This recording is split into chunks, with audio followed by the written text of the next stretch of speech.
informações sobre os diferentes tipos de parto?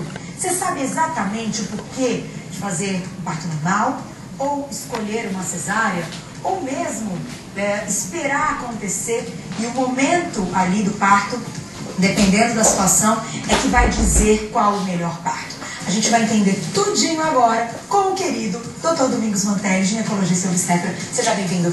Boa tarde, tudo ótimo. Obrigada, estou com saudade de você. Mas já fiquei sabendo que você estava de férias, então estava aproveitando, deixa eu passar pro lado de cá, estava aproveitando muito e agora está de volta para nos passar essas informações. Doutora, eu comentei com você antes do programa começar que eu mesma sugeri essa pauta para as meninas, porque não é só para quem está grávida, para quem não está. Eu acho que muitas mulheres que já tiveram filhos, muitas delas não tiveram boas experiências, precisam também dessa informação para o próximo filho, ou mesmo para passarem mais orientações para as outras pessoas. Eu fiquei impressionada, que eu te falei, com uma vendedora que eu conheci há pouco tempo, que estava para ter neném. Eu fui numa loja, ela estava já grandinha, disse que o neném ia nascer, e ela não tinha informação nenhuma.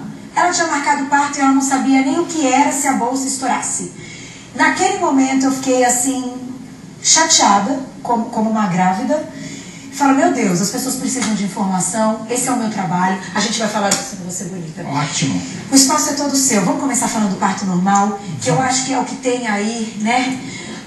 Aquela coisa que ronda as mulheres. Ai, eu tenho medo do parto normal. Por quê? Não temos que ter medo do parto. Na verdade, é a falta de informação, né? É muito importante, daí a importância do pré-natal. O pré-natal não é só para examinar a gestante, sim para esclarecer dúvidas, explicar as possibilidades, explicar os tipos de parto, o que pode ocorrer, o que não pode ocorrer, quais são os sinais de alerta, as emergências. Então o pré-natal é super importante. Que é o contato da mãe com o médico, com o seu obstetra de confiança. Tem que estar em contato direto, tem dúvida, liga, ou anota as dúvidas, muitas vezes a gestante surge as dúvidas e chega na hora do consultório e esquece. Então anota as dúvidas, chega lá e esclarece tudo. Então o parto normal é o melhor parto que tem. O próprio nome já disse, normal. Ele é um parto mais natural. Ele é o parto onde a gestante se recupera com mais facilidade, onde a gente tem menos sangramentos, menos riscos, onde o leite desce mais rápido, onde o recém-nascido nasce melhor. Porque as próprias contrações do útero fazem com que você estimule o pulmãozinho do bebê a respirar. Então o bebê respira com mais facilidade. Força, né? Exatamente, aquela compressão que tem no tórax do bebê durante as contrações já ajuda a expelir aquele líquido que ele muitas vezes deglute e que está ali, que vai ter que ser aspirado depois. Então ajuda ele a respirar. Então tem uma série de benefícios. Eu costumo dizer assim, a cesárea é ótima, é um parto muito bom, muito seguro até. Toda cirurgia dentro da área médica tem que ter uma indicação. Não é uma coisa a ser feita a esmo, sem motivo algum. Porque ela tem os seus riscos, tem os seus benefícios, quando bem indicada. Se ela for mal indicada, a gente pode ter muito mais malefício do que benefício. Concordo com você. Agora, existem aí indicações também para o parto normal. O parto normal é aquele que é normal mesmo, que não tem que ficar forçando coisa, fazendo milhões de malabarismos para a criança virar e nascer. Para mim, normal é aquele que segue normal para a mãe e para o bebê. Eu estou errada ou é mais ou menos isso? A natureza é sábia. Concordo. A natureza é sábia. Então, tudo vai acontecer de uma forma natural. O trabalho de parto espontâneo, a bolsa romper. Obviamente, caso algo saia do contexto, aí cabe ao médico intervir. Caso nada saia do contexto, fluindo da maneira adequada, como se espera para um parto normal, cabe ao médico somente observar e monitorar, e não intervir. Porque muitas vezes o médico vai intervir no parto e acaba criando uma iatrogenia, que a gente chama. Acaba piorando, complicando esse trabalho de parto e muitas vezes desencadeando uma cesárea desnecessária.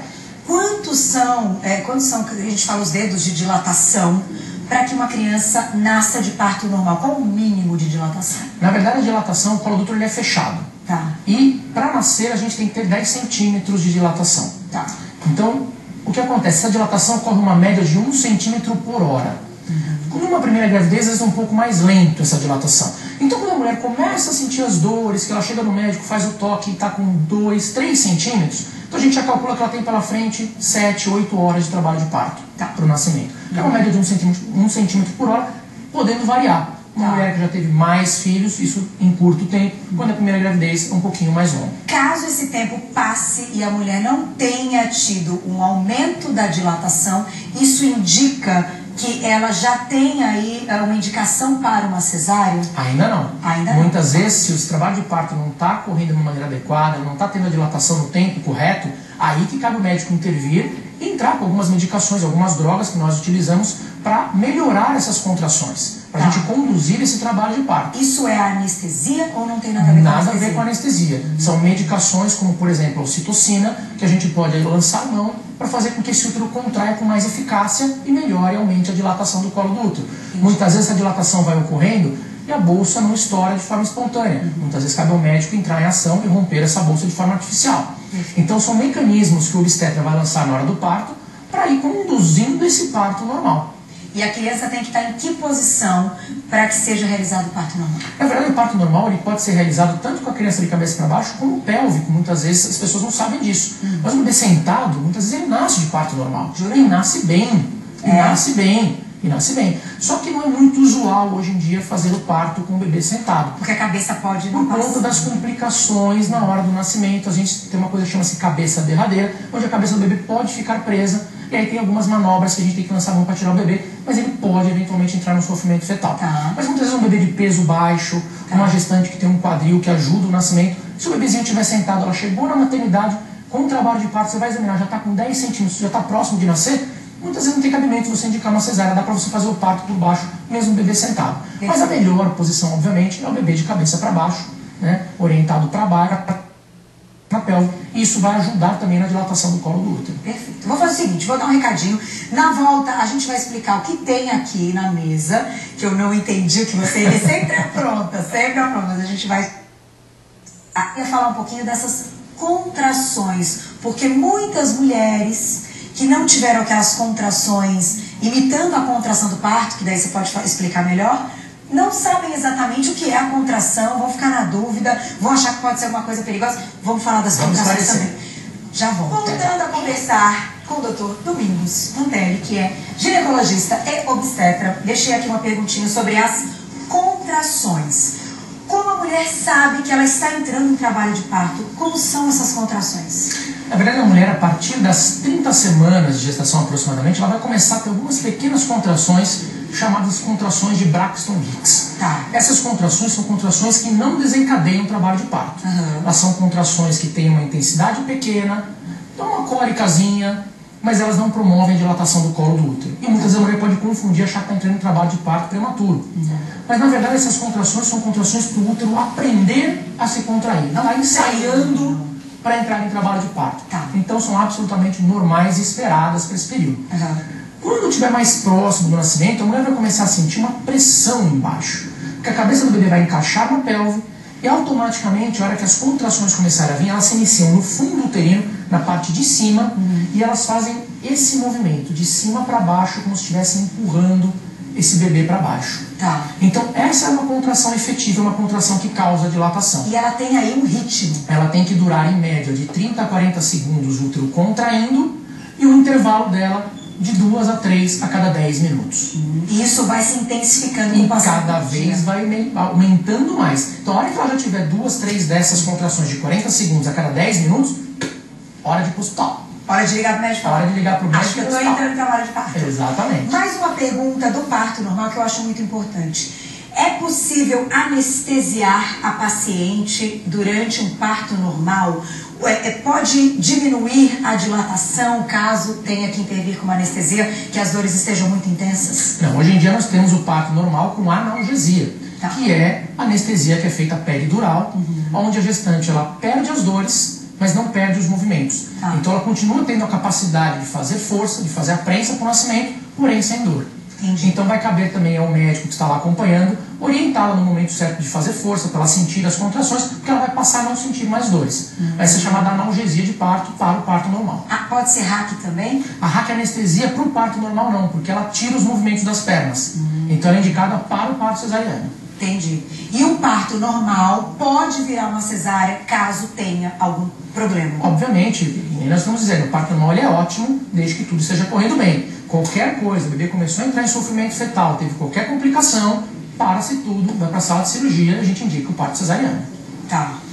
O parto cesáreo é um parto maravilhoso, quando bem indicado, quando bem feito, mas ele tem os seus riscos, é uma cirurgia. E como toda cirurgia tem suas indicações. Eu coloquei aqui esses copos pra gente dizer o quê? O que são esses copos que estão em cima da mesa? Tá. E aí, olha que bonitinha essa barriguinha, gente, tá muito legal. Ali seria o corte no parto cesariana. Não é, na verdade a barriguinha tá em cima, então... Exatamente. Nunca tinha visto uma imagem. Ali já seria a cabeça do bebê ali quase. As imagens, elas acabam chocando um pouquinho, mas não tem que ficar pensando nisso na hora, O médico tá abrindo o útero ali. Olha que interessante, muito bonita a imagem. Mas só pra fechar, você fez uma comparação com a comparação, isso. sim, para aquelas mulheres que já tem na cabeça aquela coisa, quero cesárea, nem tem ideia de como é um parto normal, não esclareceu dúvidas. Então só servir de alerta. Essa quantidade de líquidos que estão aqui em cima simboliza um sangramento que você tem num parto cesariana quando tudo sai bem. Que em torno de 1 litro de sangue que você perde num parto cesárea. 1 litro de 1 sangue. litro, é equivalente a esses copos que estão aqui. E a recuperação demora muito mais, a gente sabe. Não, isso é quando está tudo bem. Eu coloquei até aqui também para a gente demonstrar, nós temos o útero e a bexiga. Para ver a relação com uma bexiga é muito próxima do útero. Ela é grudada no útero, então o médico tem que descolar essa bexiga do útero para chegar até o bebê. Por isso então, nós corremos riscos. Aquela bexiga caída. Muitas vezes pode ser por conta disso. Entendi. Às vezes lesões na bexiga durante o ato operatório. Então, a cesárea é muito bem indicada quando tem necessidade. Perfeito, doutor Domingos. Eu acho que a gente não conseguiu falar muito da cesárea, até porque a cesárea tem menos dúvidas. Eu acho que a gente priorizou o parto normal, que, assim, se serve de exemplo, não sei, mas enfim, aqui no programa vocês sabem que eu falo tudo mesmo. Eu vou tentar e rezo todas as noites para ter um parto normal. Se Deus quiser, vou conseguir. Mas se não conseguir, vou ser em crise para cesárea, porque não dá para ter crise nessa hora. Vamos combinar. Que o importante é sair de lá com o bebê com muita saúde. O importante é estar tudo esclarecido em relação Exatamente, tudo esclarecido e sem medo. Se é uma coisa da natureza, é porque nós mulheres estamos preparadas para isso. Pensem nisso, a gente não tem que ter medo. Minha mãe disse uma frase esses dias que agora eu me lembrei. Os medos, eles acabam cancelando, rompendo e apagando muitos sonhos. Então, guardem isso também. Ai, tô meio louca hoje. Mas quem quiser saber mais sobre os partos, porque deve fazer essas perguntas e outros assuntos ligados a essa área, só entrar em contato com o Dr. Domingos, www.domingosmantelli.com.br, domingosmantelli.com.br. Um beijo para a esposa do Dr. Domingos, a Érica, que me deu um presente muito lindo. Obrigada pelo carinho, quero te conhecer pessoalmente, Érica. Obrigada. Obrigada mais uma vez, doutor. Adorei e obrigada pelo presente. Até a próxima. Volte logo. Se Deus quiser. Que delícia. Tá vendo? A gente tem que prestar muita atenção. Orientação, coisa mais importante que a gente tem nessa vida. Graças a Deus a gente pode falar de coisa boa todos os dias no nosso Você Bonita. E com dicas muito especiais.